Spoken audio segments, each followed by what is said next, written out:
La plupart des bombes aussi qu'ils présentent sont des faussetés.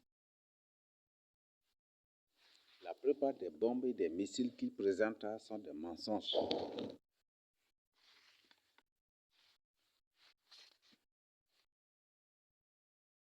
Là, on a beaucoup de preuves bibliques. Donc, je ne vais pas prendre une seule preuve ou je ne vais pas présenter un seul verset ici, mais je vais résumer carrément pour nous.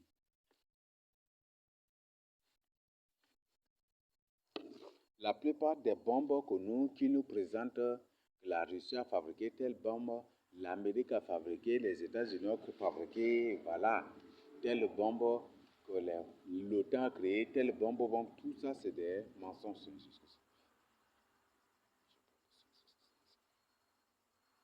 Tout ça c'est des mensonges. Mais ces bombes ne sont rien que l'un de leurs agents qui est mandaté pour faire plus de dégâts. C'est juste ça. Oui, les bombes atomiques existent, mais certaines bombes atomiques qu'ils présentent ne sont rien que des gens. C'est des gens ou l'aide de leurs agents qui viennent pour faire plus de dégâts comme un dégât nucléaire. Et c'est juste ça. Alors, au lieu de dire, voilà, on a un agent qui va faire plus de dégâts comme un dégât nucléaire, des trucs comme ça, ils ne vont pas le dire. Vous-même, vous le savez, bien que nous sommes dans un monde d'orgueil, et puis voilà, les orgueilleux sont ceux-là qui présentent tout ce qu'ils possèdent, voilà, c'est ça, ça, ça. Oui, bien que nous sommes dans ce monde-là, mais en réalité, la plupart des bombes qu'ils vous présentent sont des mensonges. Si vous croyez que la Russie détient les armes les plus puissantes au monde, c'est que vous aussi, vous êtes dans l'illusion. On est dans un monde à l'envers. Le Tchad, même Tchad ou Tchad a même suffi déjà Jérusalem a prostitué. Jérusalem a désordonné.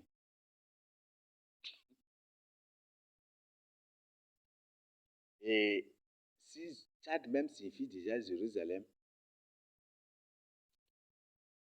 je vous donne une preuve ici, qu'il n'y a aucune nation au monde qui dépasse le Tchad en matière de bombes terribles et en matière des armes terribles. C'est ce qui fait qu'à la fin, il n'y a pas une ville, il n'y a pas une ville au monde qui dépasse la ville des arts en matière de bombes et des armes terribles. Il n'y a pas. C'est ce qui fait que même Joël 3 en a parlé, c'est ça non? Qui a lu déjà Joël 3? Hmm? Joël 2, Joël 3. Je crois que Joël 2, Joël 3 même en a parlé. C'est parce que la ville des arts détient des armes terribles que par la suite, l'Antichrist va rassembler. L'Antichrist sait que la Russie, l'Antichrist va beaucoup se servir de la Russie. Et les Russes vont voir que le Tchad là a des choses. Et ceux ne pourront pas vaincre le Tchad. Ce qui fait qu'ils vont lancer l'appel. Les Américains aussi seront là. Oui, les Américains blancs seront là. Ils vont s'unir aussi aux Russes. Les Canadiens seront là aussi, en général, avec les Européens, avec les chefs coutumiers traditionnels, avec les autres, avec les musulmans. Parce que les musulmans même du monde seront réunis. Avec tous les arsenaux. Ce qui fait que le Seigneur dit, par exemple, lisons tout simplement ça. Et vous allez comprendre, vous confirmer vous-même que le Tchad et la ville de Sahar détiennent des armes, sont la première puissance au monde. Ce qui fait que toutes ces nations seront obligées de s'unir tous et ils vont tout assembler leurs arsenaux pour l'attaquer et pour la vaincre. Et nous allons lire Joël, le livre de Joël, pour découvrir. Joël,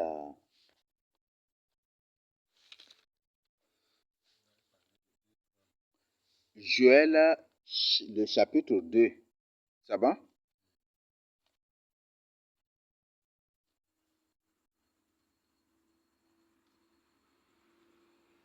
Bon, ça va aller jusqu'au verset... On va aller jusqu'au verset 11. C'est bon? Joël 2 du verset 1 jusqu'à 11. Sonnez de la trompette en Sion. Faites-la retentir sur ma montagne sainte. Que tous les habitants du pays tremblent. Car le jour de l'Éternel vient, car il est proche. Jour de ténèbres et d'obscurité. Jour de nuée et de brouillard. Il vient comme l'aurore se répand sur les montagnes. Voici un peuple nombreux et puissant, tel qu'il n'y en a jamais eu. C'est ça, non? Un peuple nombreux et puissant. Vous comprenez déjà, non? Donc, tous les arsenaux, tous, les Canadiens, les Russes, même ceux de leur soi-disant Ukraine, tout, même l'OTAN, l'Europe, même il y aura la Chine là, tout, sans exception. Les Japonais, tout. Vous voyez, tous ces arsenaux-là, unis, là, ça va être un truc puissant, n'est-ce pas? C'est un peuple nombreux. Vous voyez, tous ces masses-là, islamiques, avec ces communistes, tout unis. C'est un truc insupportable. Nous continuons. Donc, c'est un peuple nombreux. Alors, vous voyez, le verset 3 dit quoi? Devant lui est un feu dévorant. Alors, pourquoi en venant pour attaquer Jérusalem, ils ne font que déclencher des feux dévorants? Ces feux dévorants sont des feux comment? Ce sont des bombes atomiques. Ce sont des bombes terribles, des missiles terribles. Donc, c'est ça, ce feu dévorant dont on parle là. Ce n'est pas que ce n'est pas un feu de forêt, c'est pas ça. Mais on dit devant lui, devant ce peuple qui viendra contre Jérusalem, est un feu dévorant. Donc ils vont bombarder, lancer des bombes atomiques, des bombes terribles, et quand ces bombes éclatent là, eux aussi, ils marchent progressivement, ils avancent progressivement. C'est ça la tactique de guerre. Et si tous ces peuples-là s'unissent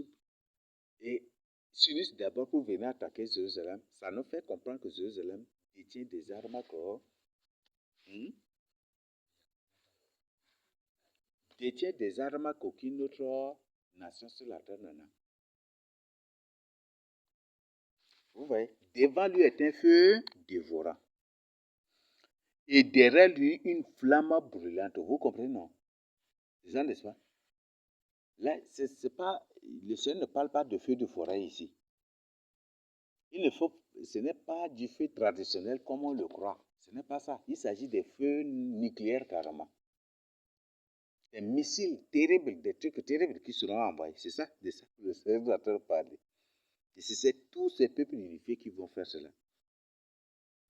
Le pays était auparavant comme un jardin d'Éden et depuis c'est un désert affreux. Vous voyez ça? Vous comprenez déjà, non? Rien ne lui échappe. À les voir, on dirait des chevaux, ces peuples-là qui viendront. Et ils courent comme des cavaliers. Vous voyez ça? Oui, ils courent aussi. Parce qu'aujourd'hui, le système, l'habillement, même les masques militaires aujourd'hui, c'est comment? Quand un militaire court là, c'est comment? C'est ça, non? Parce qu'il porte beaucoup de poids, et puis c'est comme c'est un cheval qui court même aussi. C'est ça, n'est-ce pas? Oui, c'est pas ça. C'est ça. Parce qu'aujourd'hui, les militaires, quand ils se déplacent là, leur natard est au dos avec toutes les munitions, les masques, tout là. Quand ils marchent là, le gui. Et si, s'ils marchent là, guidi. Et si ils courent encore, on dirait que c'est un cheval. Et c'est ça. C'est ça même, vous voyez ça. Donc, le Seigneur parlait des tenues militaires. Ou je ne sais pas comment on appelle ça là. Ça là, on appelle logistique militaire, non? Oui, c'est quoi que les militaires, chaque militaire doit avoir sur lui. Peut-être son gobelet, et pas avec ses trucs pour boire de l'eau, et puis ses grenades, hein? Tout, même. Sa natte même, elle a aussi pris, mais derrière lui, tout, les casques, et puis les masques. D'ailleurs, même, si vous pouvez aussi vous pouvez entrer dans YouTube et puis cliquer sur les masques de militaires accidentels, vous allez voir. Et si vous, en voyant déjà, si un militaire porte ça, là, quand il court, là, ça va faire qui, comme si c'est un cheval qui court doucement. C'est ça, non? Parce que ça, là, un militaire qui porte ne va pas courir vite avec. C'est un poids. Donc, il ne peut pas courir vite avec. Donc, il court doucement. Gui. Et ainsi, une personne qui reste sur un cheval et que le cheval court doucement avec lui, ça va être comment? Gui. Aussi, c'est ça. C'est ça, n'est-ce pas? Donc, c'est exactement ça. Vous voyez? C'est incroyable. À les entendre, on dirait un bruit de char. Vous voyez, ces peuples-là. Oui, leur bruit. Ils vont beaucoup poser des cris, même de guerre aussi. Parce que la Russie, la Chine sera là et vous voyez, l'armée chinoise même, c'est une armée beaucoup plus aussi spécialisée en armes à feu, non? C'est ça, n'est-ce pas? Et aujourd'hui, même les musulmans, l'armée arabe, là, quand même leur défilé, là, ils ne font que crier, non? Waouh, c'est ça, n'est-ce pas? C'est exactement même ça aussi. À les entendre, on dirait un bruit de char. Sur le sommet des montagnes, ils bondissent. Ah. On dirait un pétillement de la flamme de feu quand elle consomme le chaume. C'est comme une armée puissante qui se prépare au combat. Devant eux, les peuples tremblent. En les voyant seulement, tu vas trembler. Tous les visages pâlissent. Aïe, là même les orgueils d'aujourd'hui, la vôtre. Mais je vois que beaucoup vont mourir avant ce jour même. Ils se lancent comme des guerriers. Ils escaladent les murs comme des gens de guerre aujourd'hui. Beaucoup de formations militaires c'est basé sur l'escalade de murs, non? Hmm? Oui, de nos jours. On apprend aux militaires comment sauter par la fenêtre et puis sortir par les fenêtres et puis par les murs, c'est ça, non? Par exemple, on vous présente la guerre de l'Irak ou de quoi là, de Syrie, comment les Américains faisaient. Et même beaucoup de films aujourd'hui, même quand ils jouent là, comment les militaires, c'est ça même, n'est-ce pas? C'est exactement ça. Vous voyez ça? Et ils escaladent les murs, et c'est ça.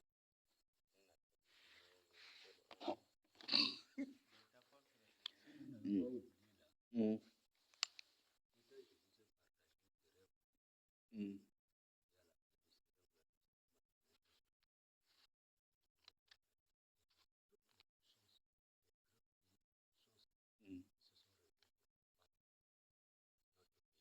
Ils sont tous unis pour combattre le Tchad.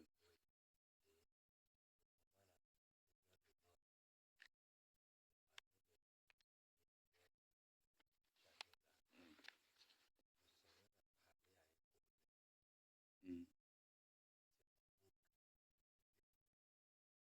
Qui va vous sauver?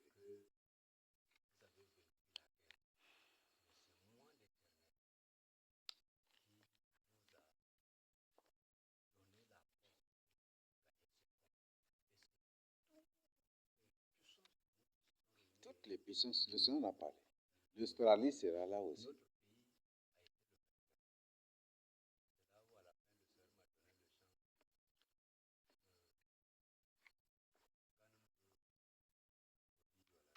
Kanum kintin do to min. Kanum kintin do to wutu bi ngai. Vous savez ça? Mm.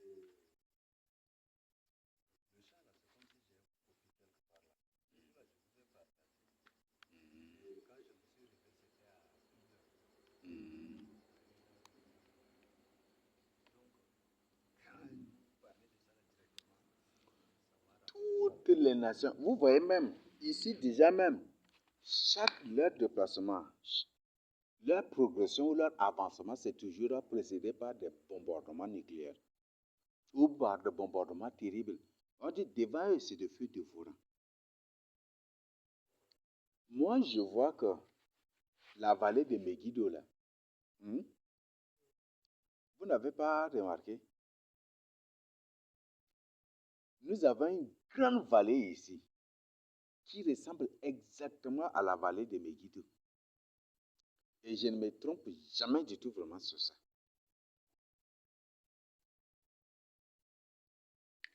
Tout, c'est où?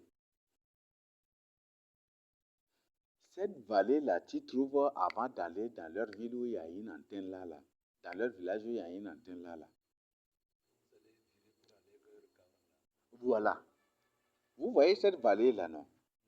Une vallée terrible même. Une vallée, je ne sais pas, dont la largeur même là. Et c'est une vallée net, net, net, net. Hein. Je crois que c'est net, net, net des trucs. Et si vous mesurez la longueur de cette vallée-là, ça va aller même vingtaine de kilomètres comme ça. Ah, c'est la largeur, non? Ça peut aller même vingtaine de kilomètres comme ça. C'est une vallée terrible. Et toujours, il y a des guerres terribles toujours là. Quand j'avais étudié cette vallée-là, jusqu'à j'ai dit, est-ce que c'est pas ça la vallée de Megiddo? Parce que les guerres qui se passent là, c'est incroyable. Et dans cette vallée-là, toujours il y a des phénomènes paranormaux. Bon, comme ils le disent, des phénomènes, des démons carrément là. Tu vas voir une grande lumière qui va apparaître. Pouf! Dans pleine vallée là, ça va donner des feux de lumière très rouges, très blanches. Et par la suite, la lumière devient rouge. En une fraction de seconde, le feu là se déplace à un truc à une distance d'1 kilomètre ou 2 kilomètres déjà. Et pour se positionner de l'autre côté, il fait fou, fou, fou. Et puis des trucs comme ça. J'ai vu ça jusqu'à là. Après, j'ai posé des questions. On me dit que non, ça c'est un phénomène régulier ici. Souvent, chaque nuit là, ces lumières-là apparaissent là pour faire cela. Mm.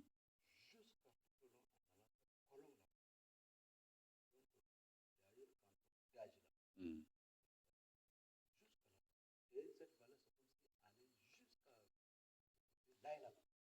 Oui, jusqu'à vers là, comme ça.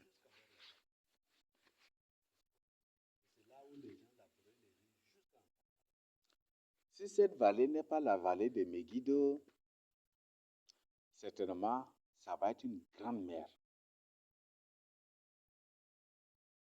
Oui. J'ai émis des hypothèses. Tu vois là, si ce n'est pas la vallée de Megiddo, ça va être une grande mer. Hmm? Ça va être une grande mer. Ou ça va être la mer de Laïs, là, qui sépare Laïs de Béré, là. Comment c'est par là, non, c'est par parce que, bon, maintenant il l'appelle fleuve, là. C'est par là que Paul était entré et est venu ici à Béré, là. C'est par là que Paul était venu ici à Béré, là. Donc, soit c'est la vallée de Megiddo. Et les Allemands ont fait même des signes, ils ont fait des monuments dans ces lieux-là aussi. Et vous avez appris, non? Vous avez appris, non? Les Allemands ont fait des monuments là aussi.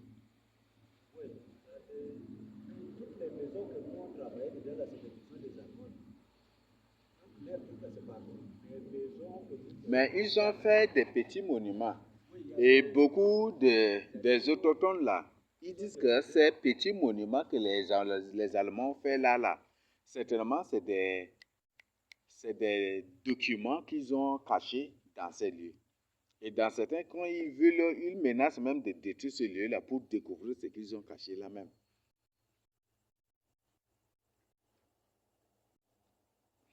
Donc moi, parce qu'aujourd'hui, c'est difficile. Ils ont mélangé les terres, ça et là. Donc, c'est juste ça. Mais je vais prendre mon temps pour étudier. Parce que ça ressemble. J'ai étudié la largeur de ça là. Ça ressemble même à la largeur de Megiddo même. Soit, soit c'est la vallée de Megiddo ou soit c'est une grande mer qui est là.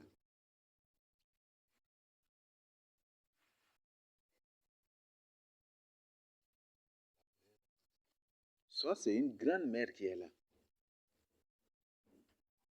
Donc, voilà. Bon, je n'ai pas encore fini. Non, il y a une guerre terrible qui viendra contre le Tchad.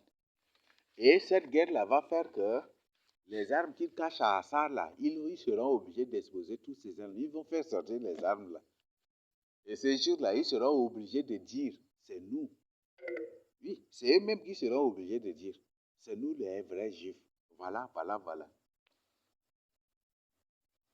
Appel à la défense maintenant de la patrie maintenant là. Et ils vont demander, mais malheureusement, ceux que Dieu a scellés vont refuser d'entrer dans cette armée. Mais ils vont compter plutôt sur Jésus-Christ. Parce que les 144 000 ne seront pas dans cette armée. Parce que la personne qui se trouvera dans cette armée sera tuée.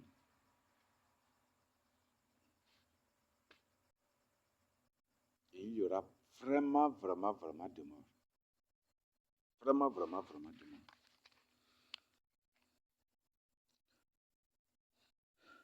Ils se lancent comme des guerriers, escaladent les murs comme des gens de guerre. Chacun va son chemin sans s'écarter sa voie. Ils ne se pressent pas les uns les autres. Oui, c'est ça même, c'est ça. Chacun garde son rang. Ils se précipitent au travers des traits sans arrêter leur marche. Ils se répandent dans la ville, courent sur les murailles, montent sur les maisons, entrent sur les fenêtres comme un voleur. Aujourd'hui, la plupart des formations militaires n'est basée que sur ça seulement. C'est ça, non? Voilà. Donc aujourd'hui, c'est une préparation pour les attaques, pour la guerre contre le Tchad après.